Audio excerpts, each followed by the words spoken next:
This one will be live in 1 second.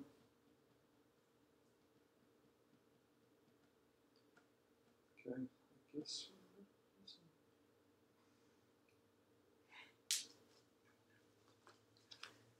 All right. Hello and welcome back to Next Level Football Show. I'm Mariana, your host. And again, I'm here with Kyle and Mitchell. And today, we are going to be discussing development in America. Alright, so our first task to cover is there a crisis in player development in America? Okay? Is there a crisis in player development? A lot of people might not agree with this, but yes, absolutely, there's a major crisis. I think that it's a issue of many things, but the biggest one is simply because our players are simply they're just not getting developed the right way. They're missing a lot of critical elements, and this is causing us to not reach the highest level of the game. We have one or two players that are playing at the highest level. I mean, again, we'll end up talking about Christian Pulisic a little bit later in the episode today, but it's a tough thing to figure out when our system is so different and it's hurting our players. It's not giving them a chance to prosper. It's taking away from this. We're taking away from our kids' ability to grow and really show things. So yes, I think there is a major crisis happening all over the country with the fact that players are not getting developed the right way. Yeah, I completely agree with him. It's almost embarrassing, to be honest with you guys. It's not pretty, and it doesn't look good on us as a country. If you go anywhere else in the world, they say you're a soccer player from America, they basically laugh at you because they know how bad and how undeveloped we are as a country in terms of soccer, and it's not a good thing. And we need to change our model and change the way we are developing these players. Well, it's funny when you say laugh at, because I remember when, again, I was in France with that U13 team, and the other team was really surprised at at least how we tried to play the game. I mean, they're like, because they played an American team before, and they said, when we played this team before, all they did was play kickball. They try to get it and boot it, get it and boot it, get it and boot it, and that's the stereotype, I guess, that we're facing in America of our players, because everybody else looks at us as this kickball style team that doesn't play the game the right way. And I'm going to use a quote that I have here from my old coach, Mitchell's old coach, and he would always tell us that there's a difference between kicking into a soccer ball and playing the game of soccer, and that, I think, cannot be more relevant than it is today when our kids are kicking into a ball, but they're not playing the game of soccer. It's called the beautiful game for a reason, and most of them aren't playing the beautiful game. They're playing kickball, essentially. So it's something that, if we're going to change, it's going to start by working on the basics here. So Absolutely. I don't know if there's anything else for that, but It's pretty accurate. So what's the difference between Pulisic and every other American player? Not that we haven't talked about him before, but let's bring him up again. Mitchell? Oh, let's bring him up again. All right, here we go. So basically, the biggest difference between Pulisic and every other American player is the fact that he's got outside coaching, meaning outside of the U.S. coaching. He's got knowledge from Germany. We've talked about this in the last episode. He went to La Masia 3 times.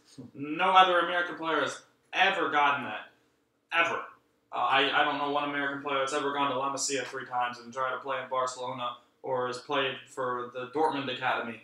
And so he's really taken that knowledge of actually being developed and actually learning the game of soccer and applying it to what he does. And you can see there's a clear difference between him and, let's just go with GRC Zardes, for example, because they both play similar positions. And Christian Pulisic actually has the first touch, whereas GRC Zardes tries to bring the ball down, the ball's popping back up again. And he actually knows where to go and when to go. And he can actually dribble the soccer ball. I mean, it's funny, but it's not funny, and it's not good at the same time. So we need to start teaching our players to be able to bring a ball down from 50 feet in the air, a 50-yard ball out of the air on a perfect first touch on a dime, and it's just sitting there like any other professional world-class player can do. I guarantee you play a 50-yard ball to Messi, that ball's not moving from right there. Guaranteed. And that's something we need to start coaching our players and stop teaching them to win. Start teaching them to be a soccer player. Wait, you're telling me that a trophy at U14 winning, I don't know, some trophy isn't, you won't remember that or something? I'm sure you'll remember it, but which one's going to be better for the kid?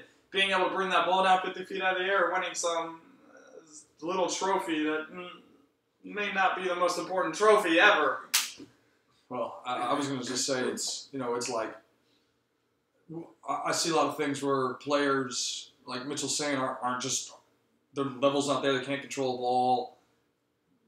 A tough ball, let's put it that way. If a normal pass comes on, yeah, they could probably control it, but when it comes to things that make the situation tough, they're put in situations that they aren't comfortable with, we don't do well. And I think that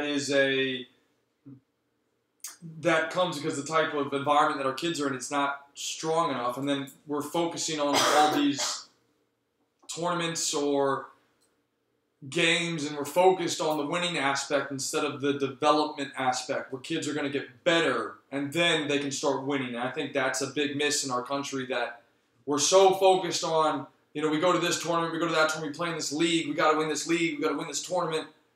And it's just difficult because just because you're winning, that doesn't mean you're developing. And in fact, it can pretty much mean the opposite, because you'll see a lot of teams, they'll play kickball because they have the biggest, the fastest, and the strong kid. And the next thing you know, they hit one pass in behind because they have the fastest kid. He runs in behind, he gets past the goalkeeper, goal, 1-0, and you win the game. And that's not development. The more longer passes you make, the less the kids have to learn how to control the ball, learn how to handle different situations to play with, whether that's, receiving the ball under pressure, one long pass, and this is stuff we're going to talk about in a second with, build-out lines, but it's again, another big issue that we're facing, and it's hurting our kids. So, absolutely. All right, so change the players stay behind, or are they modified?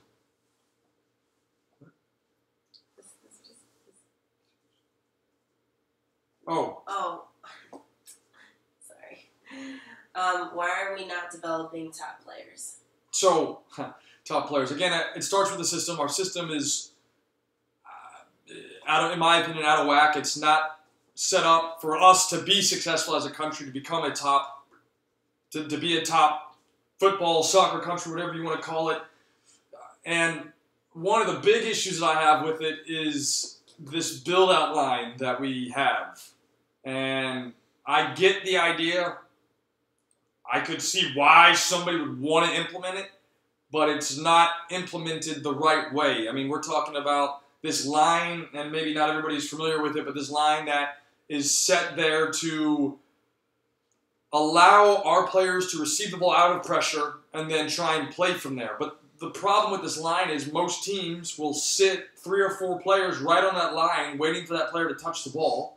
And that kid obviously is just 99% of the time just going to hoof the ball away because he's under pressure with 3 or 4 kids coming at him. And that's not the kind of model that's going to help our kids progress. Again, this comes back to a kickball thing where our kids are now just hoofing the ball instead of trying to play the game of soccer. So I would suggest one of 2 things. You either scrap the line and tell the kid, whoever's playing goalie, you have to throw it out to your teammate, and no punting's allowed, so the ball can't go over midfield. That way you have to try and play under pressure, and that's a system that is, for example, used in France. When we played those games, their goalkeeper wasn't allowed to punt it. He had to throw it, and he had to throw it to his teammates. Now, he could skip his defenders. He could throw it out to maybe a midfielder, but it's, again, these kids are receiving the ball under pressure, and they're learning how to deal with it, where our kids are not. They're learning to get the ball, and they're hoofing it. So I would like to see that. Maybe for some reason that wasn't successful, or U.S. Soccer decided to change that, and I think that ended up hurting our system hurting our players to become better because now they have this free right to just hoof the ball instead of dealing with the pressure. If you're not going to change it, I would say and we've implemented this where you take the players and you put them behind midfield. The defending team, you put them behind midfield so they have to stay there and wait until the player has received the ball, and then they can come, and that way you don't swarm 3 or 4 kids coming at him at one time. And then he has a little bit more time, and again, this is kind of the opposite, but now he has a chance to make a decision, and then as I guess we start progressing maybe to a little bit older ages, then they play with the high-pressure scenarios of receiving the ball under pressure. But you have anything you want to add on that? Yeah, it's funny you bring that up, right? So when I was coaching, I used to coach a UA team, I know I said that last time, the goalkeeper would roll the ball nice and slow so the ball won't ever go out of bounds, and the kid's just sitting there with the ball without touching it so he's not being pressured because you have to wait for him to touch it before he can be pressured. And then as soon as he's ready, he boop, as far as he can, and the other kid goes flying forward faster than any of my defenders, and he's in on goal. And that's a problem, right? We're not teaching these kids to control the ball. We're not teaching them to play out of the back under pressure. We're teaching them, okay, look, when you're on pressure, boot it. It's not even that. When you're on defense, you got all the time in the world, and then you can boot it. That's what you're teaching them, right? And that's not a good thing. And so here's the thing with one of the things he said was stay behind the midfield. That's smart because if the kid's just going to hoof it, who is he hoofing the ball to? Your whole team. So now, is he going to hoof it? No, he's not going to have the ball, right? The coach isn't going to want that. So now he's got to start thinking of other ways to beat the team. And then also, not punting the ball is smart because now he can throw it anywhere, but wherever he throws it, he's going to be under pressure. So now the kids have to learn how to deal with that pressure and realize and start thinking for themselves and stop listening to the coach and whatever he's saying and telling them what to do and learn how to beat the defender that's on him. And I forgot where I was going. Well, I'll add some to this. I was at a game yesterday at a local club watching, and they had a kid at goal, and he was playing goalkeeper. His first thought, the second he got the ball every time, was to just boot it. So he picked it up, he made a save or whatever, he gets up, and he goes up and just slam it.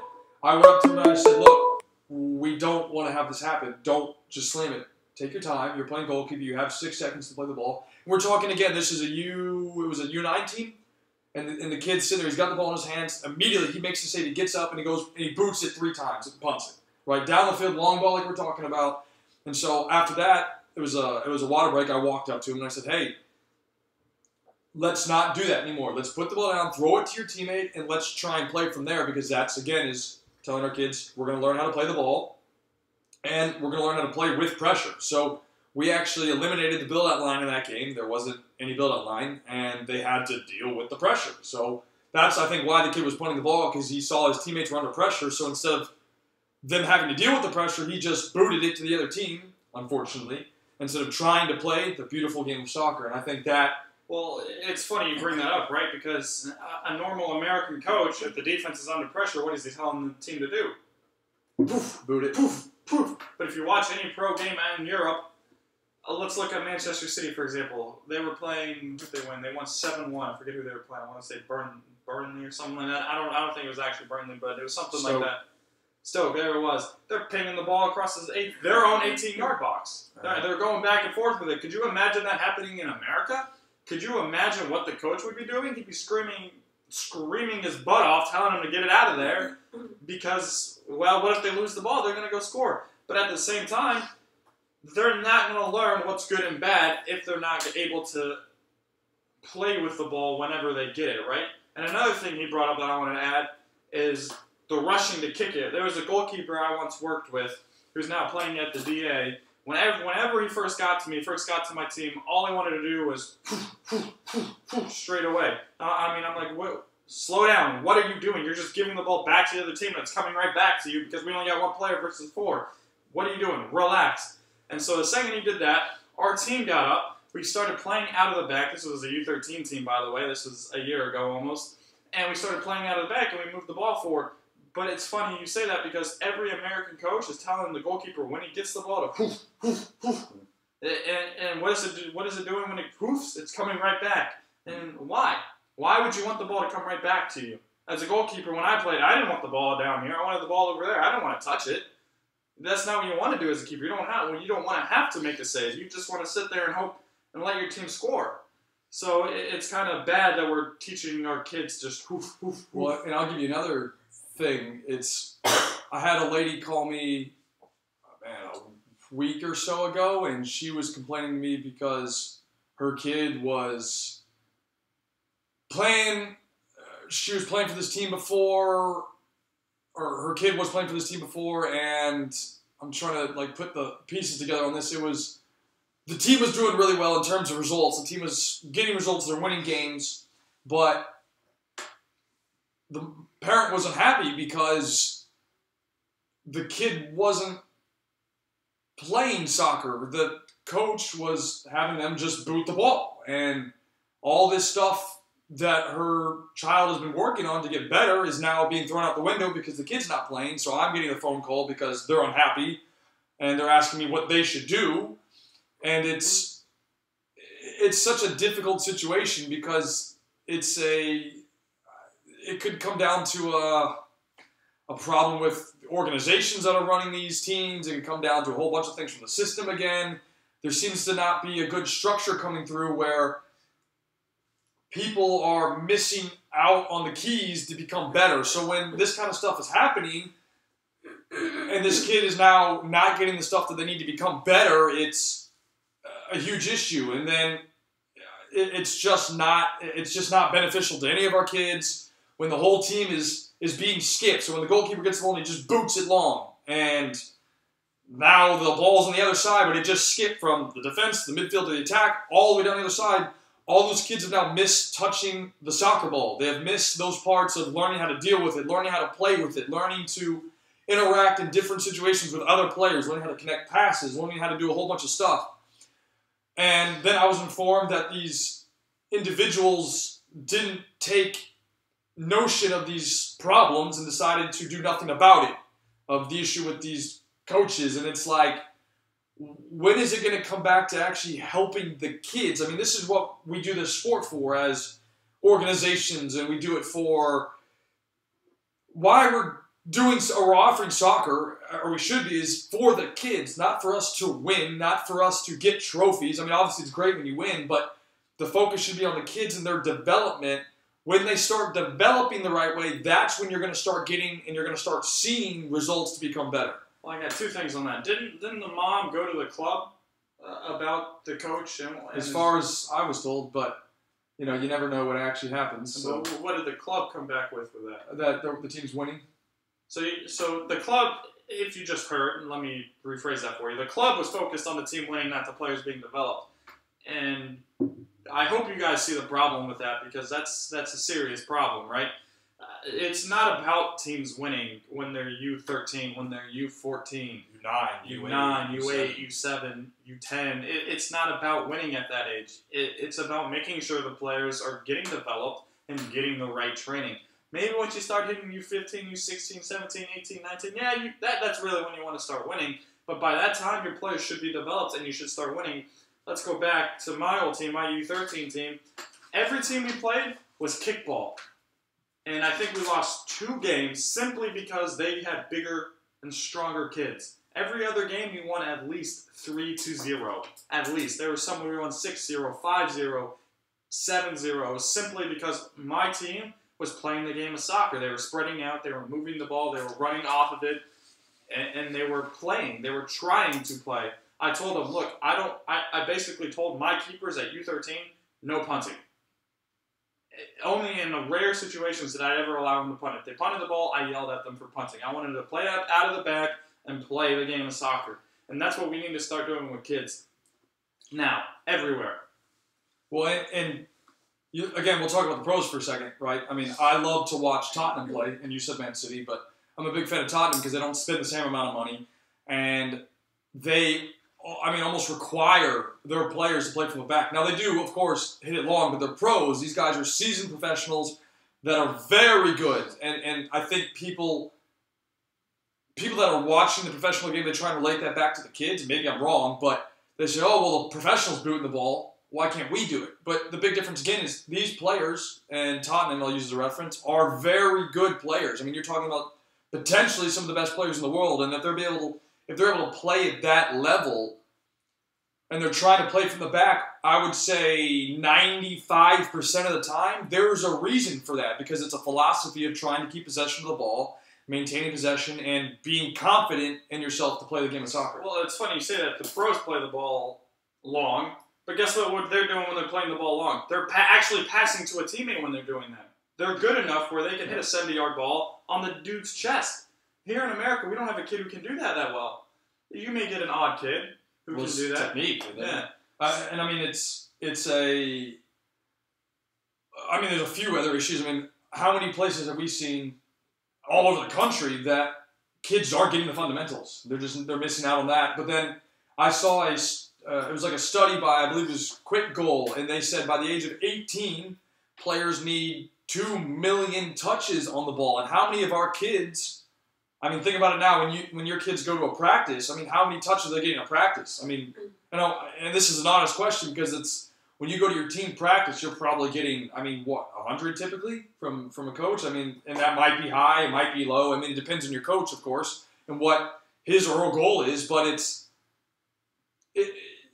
2 million touches is a lot of touches, and that might still not be enough because and we're talking about reaching the highest level. Now, every top player has the fundamentals. They're technically very good, but just because you have very good technical skills, I think we need to say this because I don't want people to misinterpret what we're saying. Just because you have very good technical skills doesn't mean you're going to be a top soccer player at all because there's so many other aspects. But if you don't have that, you will not be a top soccer player, and that is very, very important and very clear. It's funny he said that. Just because you have technical skill means you means you will not be. Just because you have technical skill does not mean you will be a top soccer player and become pro, right? So there was a quote from our former mentor and our former coach. He would always tell us, soccer is a game 80% mental, 20% with your feet, right? So that means if you are only good with your feet, you have no brain, no game IQ, you will not be a good player. It doesn't matter how good you are with your feet. So I see a lot of coaches here in America focusing on players becoming the next Neymar or Messi. So sometimes they got 4 or 5 kids who can dribble, but they don't have a Busquets. They don't have a Toni Kroos. They don't have a Luka Modric. And guess what? You can't have 11 Ronaldos and win a soccer game. It's just not going to happen. It's impossible. But you'll score 100 goals.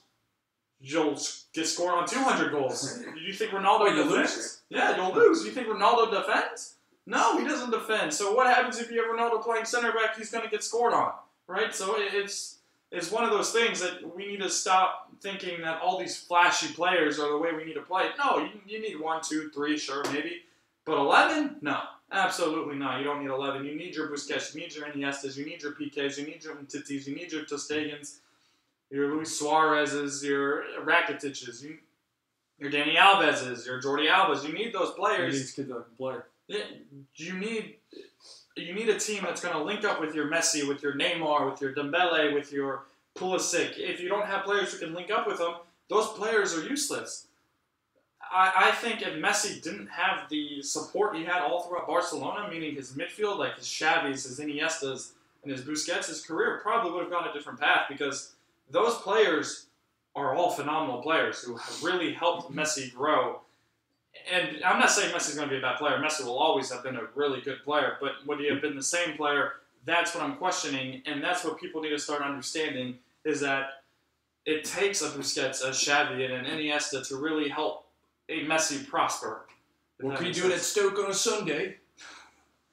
So we'd find, well, I guess hopefully we'll find out. Yeah. So I think enough ranting now. Yeah. Topic at least.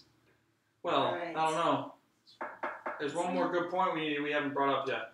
All right. So real quick, we need to stop diminishing our players' creativity. I know I've said this last time, but Lord Almighty, every kid, whether they're good or bad with soccer, all has one very important trait when it comes to soccer. It's imagination. And we do not want to kill that in a kid. Let me tell you, there was one move I learned, and let me tell you, I was training this kid for over a year. I learned from him one move. I've never seen a kid do this before. He did a scissor into an elastico, and the kid fell over. He literally fell on his butt, the guy he was playing against. What do you mean, like in a game? Yeah. Oh, yeah. I mean, it was utterly impressive, and I would never have thought of that. And so I'm not a kid, so I don't have the same imagination as him, but I taught him those 2 moves, and he combined them, and the kid literally stepped when he scissored, stepped when he elasticoed, and then when he cut, when he went the other way, he just fell backwards. It was the funniest thing in the world, but could you imagine, what if I was just only telling that kid to pass? Would he have done that? No. Right? I mean, let's look at Sofiane Boufal's goal against West Brom. Was it West Brom? I believe so. I think it was West Brom, right? What if all his life he was being told to pass? Would that goal have happened? Would they have tied the game? Well, I think some people might not know what you're talking about, so... Okay, all right, I'll bring it up. So, Sofiane Boufal received the ball probably halfway in his own half. So you're talking 70 yards away from goal. 70 yards away from goal, with a player on his back. He turns that player, dribbles the whole length of the field, all the way to the other 18, dribbling 5, 6, 7 players and scoring a goal. Now, what if Boufal was told his whole life to pass? Would he have scored that goal? No, he probably would have gotten that ball passed. And so we need to stop making these imaginations go away and letting them express themselves on the field. Because it's very important we get that kid who does that scissor and then the elastico at the same time and makes that the other kid fall over. So we have those Messis at the same time. So we need to balance ourselves. Not every player is a Messi, but we also need a Messi. Well, I think it's like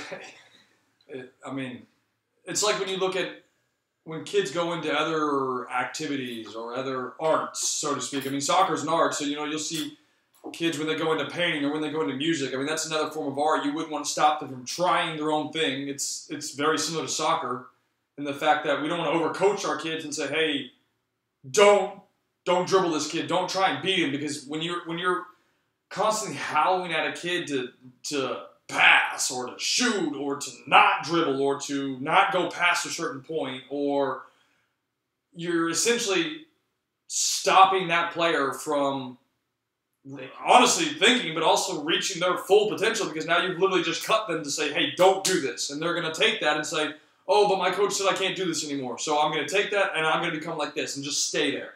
And I have seen that with countless kids, and it's so unfortunate. It's a thing that if we do not change, again, we will not ever be a top soccer playing country. It's just not possible. So we need to really focus on, when the kids are playing, especially the younger ones, allowing them to just go play. So it's, yeah, I mean, it's just lost for words for that. I mean, it really is just we have to stop that. We have to stop it if our kids are actually going to go ahead and reach their potential. Let the kids play.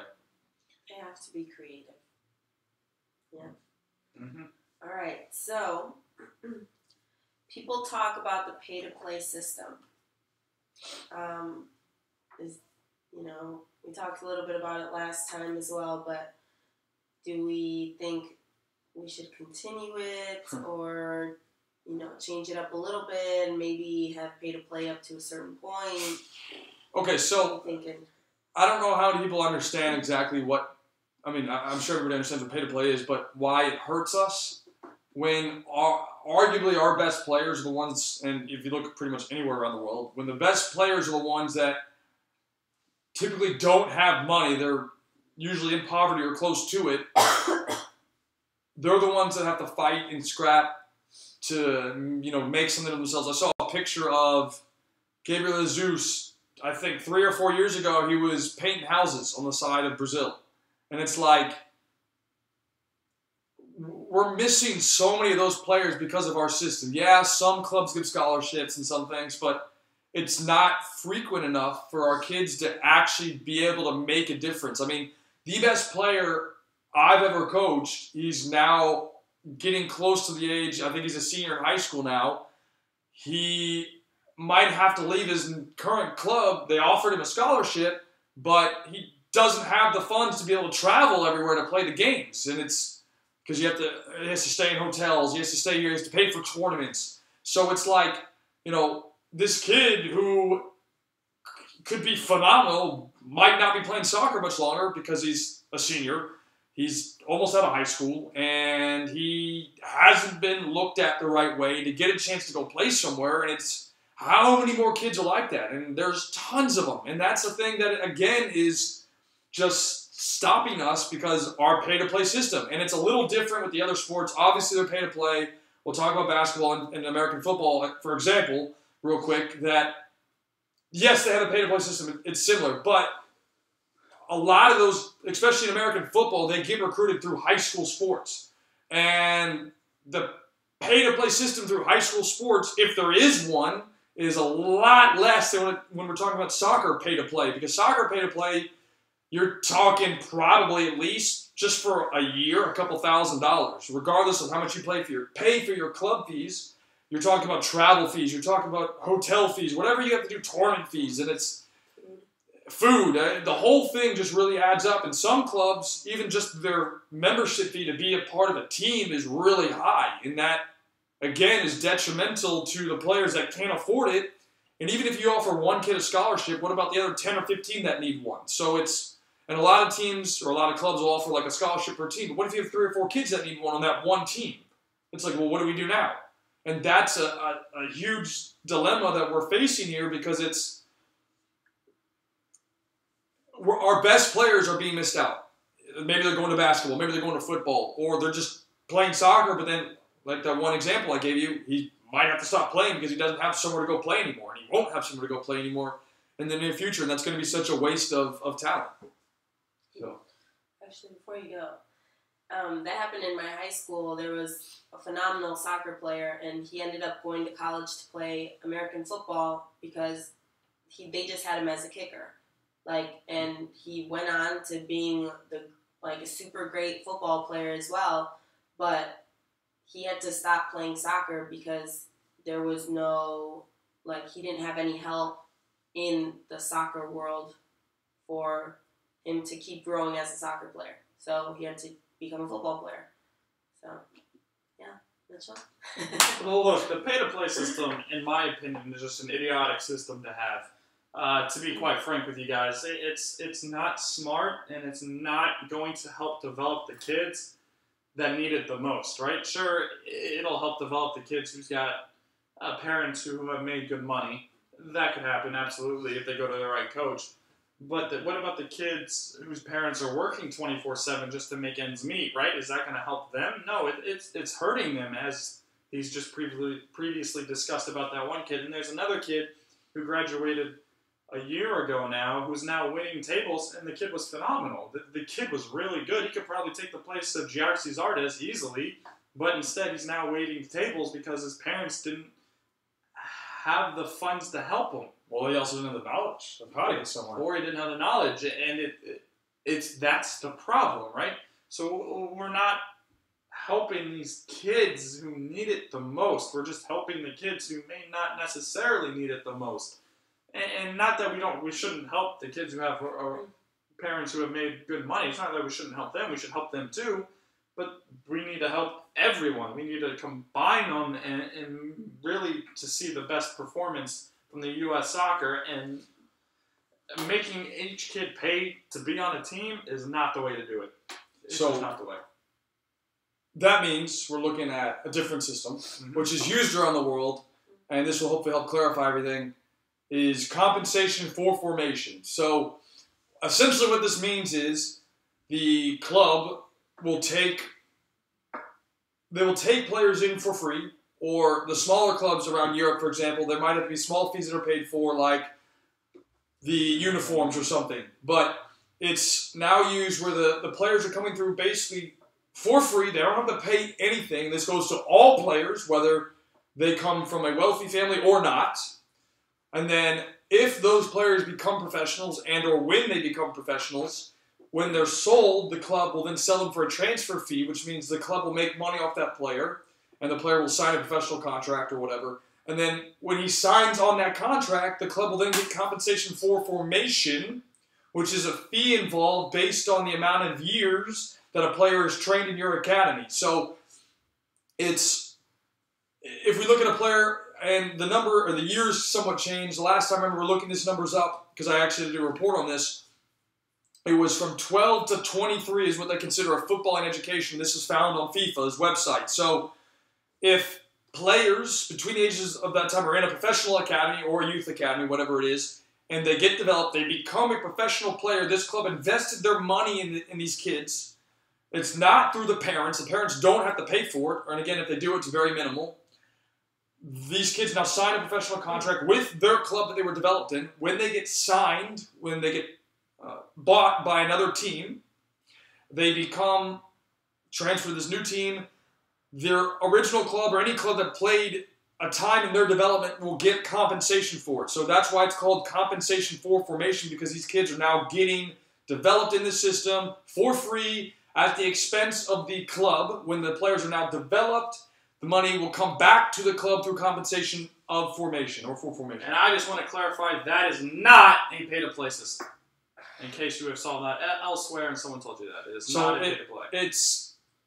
That's the system that has gotten results throughout the rest of the world. And this is done pretty much everywhere, where these clubs will take care of the fees, they'll take care of the kids, they'll put them in these systems, these perfect training environments that allow them to prosper. And this kind of stems from because we see a lot of practices and kids just show up, they show up late, whatever, and that's fine if they show up late. But it's an environmental change that needs to happen, and it's with the start of this, with the change of the system, I think a lot of things will be able to change and transpire from there that will allow us to become better. But again, when we're missing all these kids because of our system, this pay-to-play system that doesn't allow us to give kids that have a tremendous talent to play, it makes it very, very difficult for us to move forward as a country. So it's. So that is a system that people need to look into and see if there's ever going to be a change, because there should be. Should the U.S. use the pay-to-play system? Obviously, we just talked about that. And what is the best system? And we're just going to talk about it a little bit more, because compensation for formation is the way to go. Okay, look, so the pay-to-play system clearly is not the way to go, because if you compare our players, our average players, to any other country's average players, I guarantee you ours is behind. And it's really sad, and we need to find a way to get out of this system and move into compensation for formation. Now, we're not saying compensation for formation is the best system ever, and it's perfect, and no kid is going to be missed. That's not true. One kid guaranteed is going to be missed at least each year. So, but there's going to be less kids missed. That's why we're saying bring this system in, because there's going to be that kid who wouldn't make it in the pay-to-play system, but within the compensation for formation system, he's going to make it, because he doesn't have all this money to pay. He doesn't have to give this club all this money that he doesn't have, and going to be in debt for the rest of his life. And so that it's really going to help each kid. And now it's not going to be an easy transition. It's going to be tough, and it's not going to be cheap. But if it's something we're serious about, meaning if we're serious about becoming a good soccer nation, it's something we need to do, and it's something we need to invest heavily in. Otherwise, we're just going to stay behind the rest of the world when it comes to soccer. And every other country that is in the CONCACAF is going to pass us, as we're seeing is happening now, with the U.S. not qualifying for the World Cup. And I think, just to summarize real quick, with this system, compensation for formation, it's opportunities for all. And I think there's this huge momentum push in the United States about equal, I don't know if rights is the right word, but equal for all, right? And so with this system, compensation for formation, this will allow, in theory, if it's done correctly in our country, will allow for equal opportunity for players. Every player to have equal opportunity to try and progress. Whereas right now with our pay-to-play, the best way to progress is if you have a family that can pay for everything, that can take care of all this stuff to get you to those tournaments where college coaches are, or where professional coaches are, to get you to those games, to get you to those training sessions. And without having that, we're just not giving everybody an equal chance to do it. And I think that's a big thing, where the equal part of it is being severely missed, and it's, again, hurting us as a country. So, absolutely. Yeah. All right, enough with pay to play and compensation for formation. So, We're going to have to speed this up. We only got 6 minutes. Yeah. Have to go quick. So, you're saying that there's a difference between culture, right? Culture, yeah. So, Culture. So I'm gonna try cultures. and hit this real quick. A couple of the first things we're talking about here is how many kids do we go out and they're not. Let me rephrase. How many times do we go out somewhere, and it doesn't have to be me, it can be anybody, and how many times you see kids going out and playing pickup soccer in the street or anywhere, and for me, I almost never see it happening. I mean, I literally just came back from California last week. We went everywhere. San Francisco, Napa Valley. I can't even think of all the places around there. And the whole time I saw 2 soccer complexes. And we traveled, hundreds of miles going everywhere. And I saw 2 soccer complexes the whole way. There were games being played, but there's, again, huge opportunity where kids aren't playing. Now, if I relate that back to basketball, I walk down the street from where I live. There's a basketball court. There are always people playing basketball. Anytime you go, there's always somebody playing.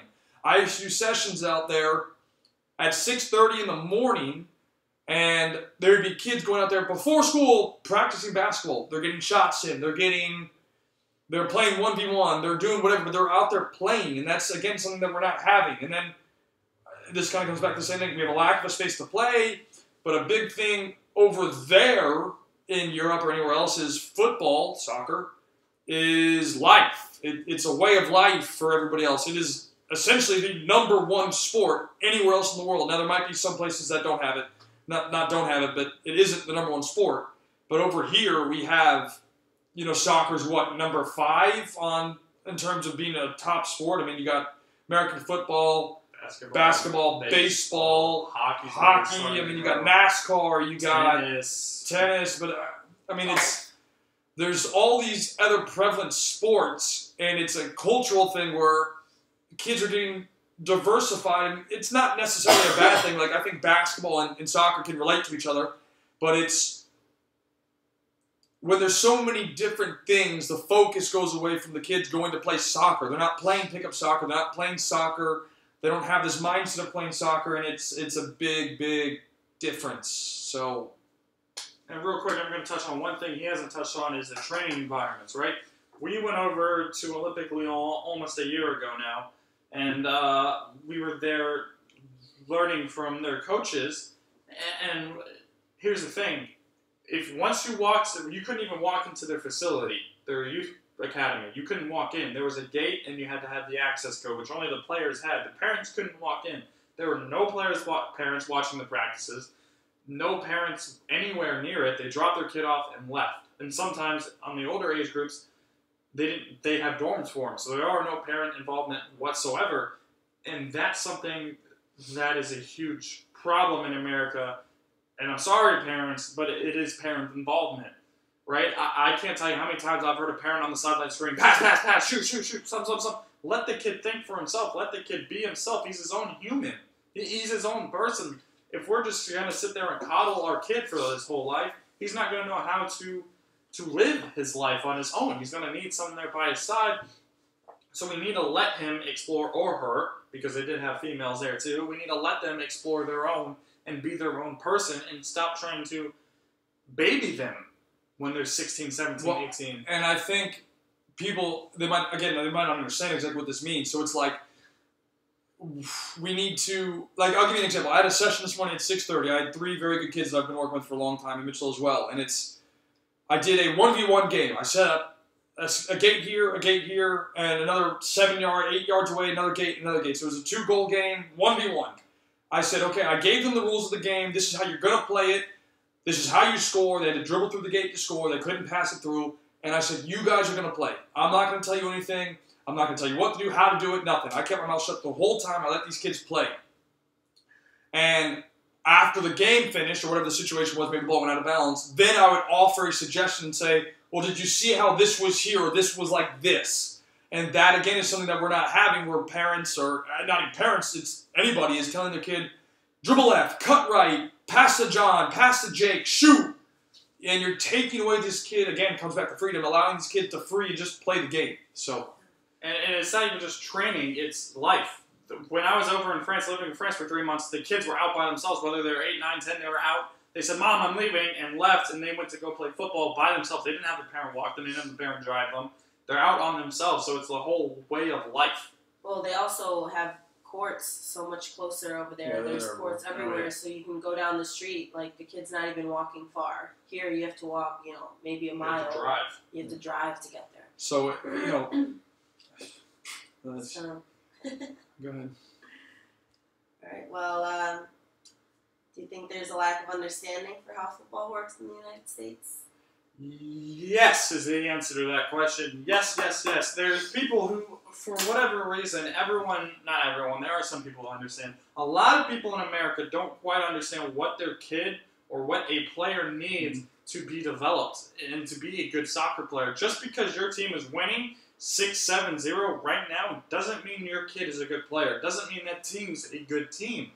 Right? I can't tell you how many times my U18 would get smacked and then at one season, and then the next season after that, we smacked them because my kids were all playing soccer. They weren't playing kick the ball and run as fast as you possibly can to score a goal. And let me tell you, my kids, I didn't have one big kid on there, on my U18. They're all really tiny and really small. But you know what? They could use the soccer ball. They can control it. In fact, I had one of them bring the ball down like Mesut Ozil did when he was in Real Madrid with the outside of his foot, and the ball just stopped dead. And that's something we need to start exploring and start understanding, that players need to be able to use the ball at their feet, and winning does not mean your kid or your team is good. That's all I got. So, here's the thing. Okay, so, as Mitchell just said, winning does not mean your kid's good. And it won't mean your kid's good until he signs a professional contract.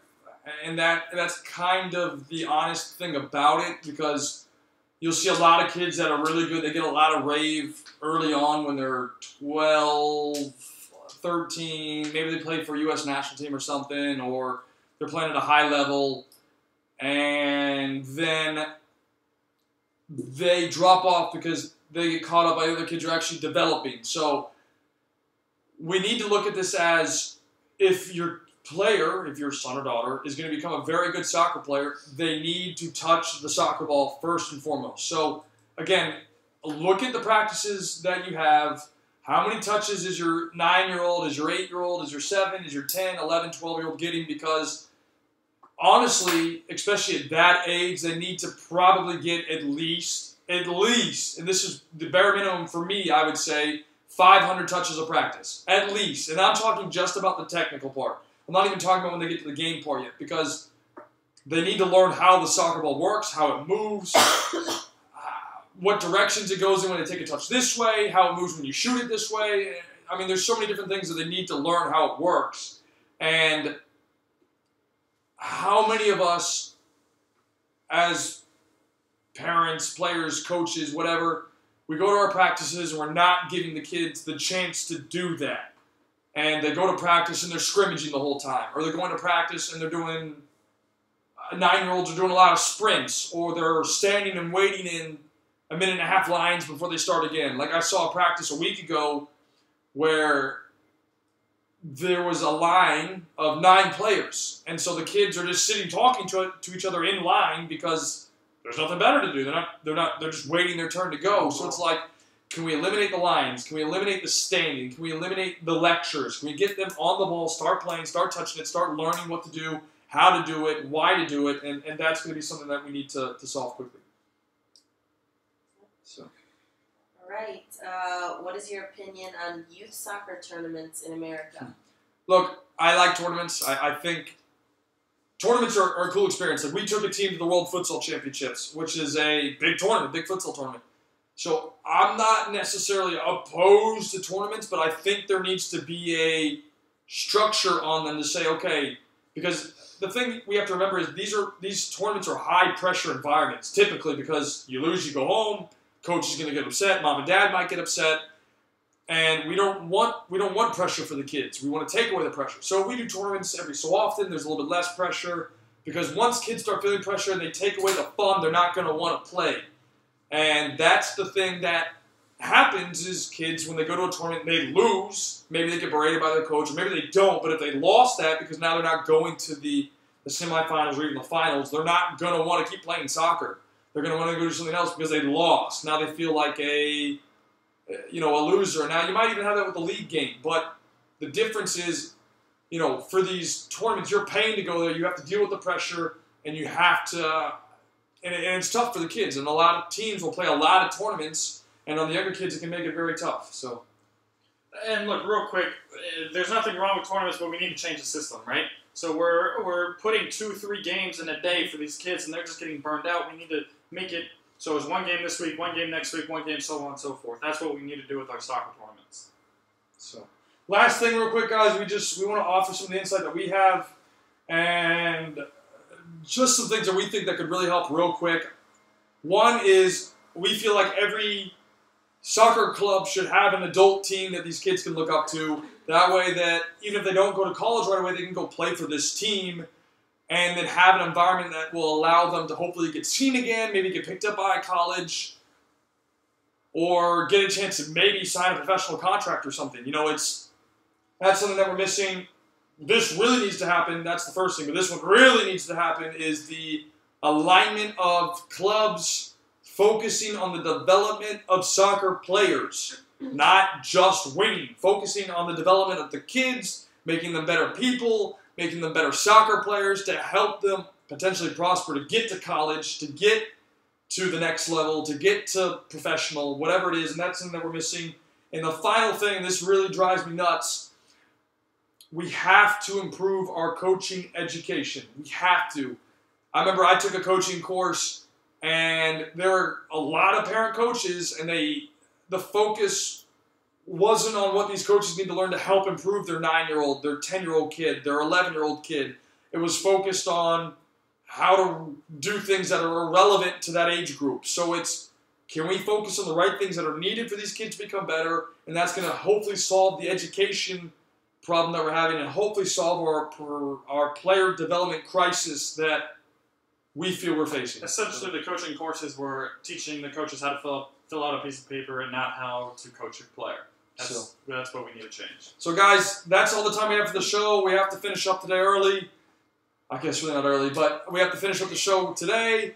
I hope you guys enjoyed it. Please share your comments or thoughts. Let us know what you think. We'll love to get back in touch with you guys and try and answer any questions that you have. We're going to have a show next week, so stay tuned, and thank you so much for watching. Don't forget you can find us on Facebook, Sino Sports, Instagram, Sino Sports, and Twitter at the THENLFS. So thanks, guys, for watching. Have a great day. Thanks for tuning in. Have a good See you next week. day. See you next week. Bye.